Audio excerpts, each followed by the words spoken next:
Yo. Dude, how many times I've started a stream with a cough is just like hilarious. What's up? I'm back. Sorry for not streaming the last couple days. Life has been in-fucking-sane. So much going on. Holy shit, so much going on. I feel like I need to balance the white balance even more today. Holy shit. This shit is insane. Let me try that. Okay, that's a little better. Yeah, sorry. I had a fucking best friend's wedding. Was a literal corpse the day after. Had to work on... I got behind on my editing for last DSL match. Final. And then I got behind on making my weekly night shift video. So I literally did that like... I made the script last night, and then I filmed it literally like 30 minutes ago. So we're here. So we're here. Who cares? Hold on. I'm gonna open night shift on YouTube. No ads. No ads. No ads. Do you guys ever get those mobile game ads? I fucking hate those. When's the next big content drop coming, which everyone's kind of expecting it to be sooner rather than later. Let me pick your brain a little bit, because we do have a second while the draft is still being like finalized here between the teams. When it came to playing professionally in Overwatch, obviously coming from North America, you played a lot of like the NA meta, right? What I'm mostly curious about is when you played like in international events and you played against other regions, or you went to another region and you practiced and stuff like that. Would that change the way then you played back in North America, or would you go like back to the North American style? Like I'm curious. I'm going back towards my regions. What I'm ultimately getting to is, with these diverse priorities between each region right now, will that change when they finally do meet at a LAN and then NA brings home EU or EU brings home NA?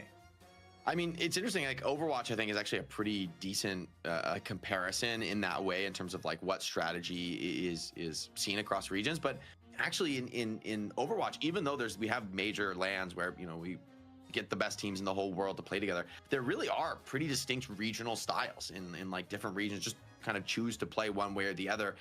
And honestly, it's still pretty hard to call like who's going to come out on top, who's going to be able to get the win in those important matches when they clash. You did not play meta. Back in the day, it felt like, hey, there was just one meta that everybody had to play. But now, as things have regionalized, there ends up being, I think, more room for creativity, more room for people to really master their own styles. And it makes like the impact of heroes being quote unquote OP or like a certain strategy being defining less important. And on top of that, with Deadlock, with the draft, I think it's always going to spice things up, right? Because you have the opportunity to kind of directly attack your opponent's strategies, prevent them from playing exactly what they want to play. And so it's just in the nature of a game like Deadlock that you kind of need to have a deeper strat book. You can't just be a one-trick team that always plays one style. Every player, we've seen this a lot in the past, right? Where if a player, even if they're amazing on a couple characters, if they don't have a wide enough pool, that can become a big vulnerability. It can become a liability in the draft. These two teams, I don't think we're going to see too much of that because they've kind of been forged in that fire. And so all these players that can pilot a pretty sick like multi-tank. Like yeah, and that was something I wanted to get into, but it seems like we don't have time. Is adapting the tournament and making yourself like non-meta and foolproof going into an event. But we do have the bands coming on through. Leviathan, they chose to do first pick. I'm also predicting Mongrel today. What I'm curious about is Abrahams. Do they ban Mirage? Do they ban? I'm feeling good about ranked. I'm 3-3. I haven't played a whole bunch. So. Goats? Yeah, I've heard about goats. I've heard about the goats, but I don't Overwatch. Yeah. Whoa, something completely. Holiday ban. That's interesting. So it makes sense. I mean, okay, already a mix-up. Mirage Pocket, already a mix-up. Like this in a way with second pick because. So I'm assuming it'll still be Billy first right now. Doorman, Billy, Mirage, and Pocket. So Leviathan's gonna get one of those three, probably Billy, or they go Mirage. But now you can go Billy Pocket as 5 out of 8. Okay, I'm 3-3 right now. I got fucking grief. Arctic watched one of my games. I got fucking grief. No, like just the I don't think it really matters. I think no matter what, I'm gonna get placed like lower. Team fight in a box with just those two heroes. Like Billy Chain into a big actually go for Pocket Affliction and a nuke set. You're risking giving up Billy Pocket here, which is really fucking scary. But I think Abrahams, it looks pretty scary here. Mirage is gonna need to really pull his weight with a dominant lane and map presence. Yeah, bro. Anyone who was like below Phantom, you just get placed in like the lower ranks. From the I looked at the distribution data. It's like it's bad, bro. Like Mirage, so yeah, Ham Slam, Pocket, Billy. I think this is like one of the strongest wombos in the game. When you could have I think giving this is like really fucking hurt, especially when it's together as Billy. And ability to be picked up for Abrahams, like that's. Can I see please? Look at go to the Bear Pit podcast. In terms of it's like Deathy's podcast, and then they flash it as a graphic. Going back to the initial ban, I mean, with Holiday being taken out, it does leave open a lot of other. We're ranked regardless of how many wins you were. I'm kind of surprised